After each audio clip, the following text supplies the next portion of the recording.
Hello everyone, আসসালামু আলাইকুম। কেমন আছেন সবাই? আশা করি ভালো আছেন।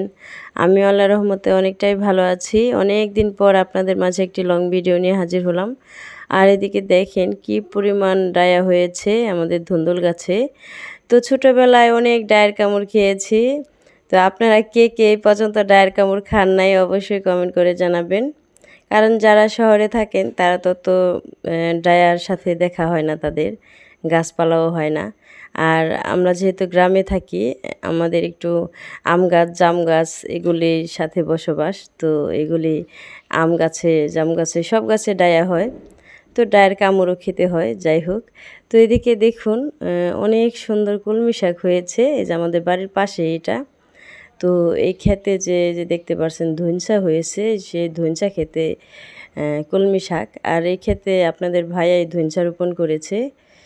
তো যাই হোক, তো এখান থেকে আজকে কলমি শাক তুলে একটা রেসিপি বানাবো এই জন্য, আর সেই রেসিপিটা আপনাদের সাথে শেয়ার করব। এদিকে দেখুন শাক তুলে নিয়ে এসে ধুয়ে রেডি করে নিয়েছি। এখন শাকগুলো কেটে নিব। এদিকে আজকে আমি বড়া বানাবো শাক দিয়ে, এজন্য এদিকে খেসারি ডাল বাটা নিয়েছি আর পেঁয়াজ কুচি, মরিচ কুচি দিয়ে দিলাম। এখন শাকগুলি কুচি করে কেটে নিয়েছি। এখন এই যে সেম সবজি ভাজার মতো ভেজে নিব। এদিকে লবণ দিয়ে দিলাম পরিমাণ মতো, হলুদ মরিচ ধনিয়া গুঁড়া দিয়ে দিলাম।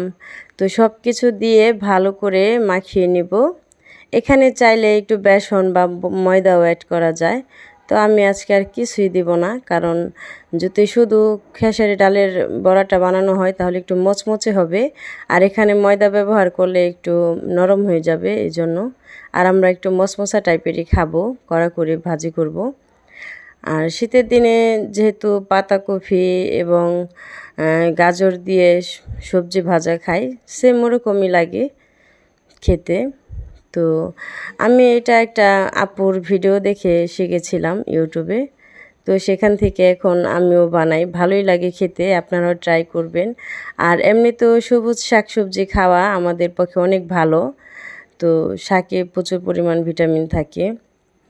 আর কলমি শাকটা এমনি তো আমার অনেক পছন্দ। এমনি কলমি শাক যেভাবে রান্না করি সেভাবেই খেতে ভালো লাগে। চিংড়ি মাছ দিয়ে ভাজি করলেও ভালো লাগে, মাছের তরকারিতে দিলেও ভালো লাগে। তো এই যে দেখুন ভাজা হয়ে গেছে, আপনাদের সাথে কথা বলতে বলতে একদম মুচমুচে করে ভেজে নিয়েছি। খেতে কিন্তু অনেক মজা হয়েছিল। তো আমরা সবাই অনেক মজা করে খেয়েছি। আর আমাদের ঘরে একটু ভাজা পোড়া খাওয়া বেশি পছন্দ করে। বাচ্চারা একটু সন্ধ্যাবেলা সবাই শুধু ভাজাপুরি খেতে চায়। এজন্য একেক দিন একেকটা বানানোর ট্রাই করি ঘরে যা থাকে। তো সেটাই আপনাদের সাথে শেয়ার করি। তো ধন্যবাদ সবাইকে ভিডিওটি দেখার জন্য।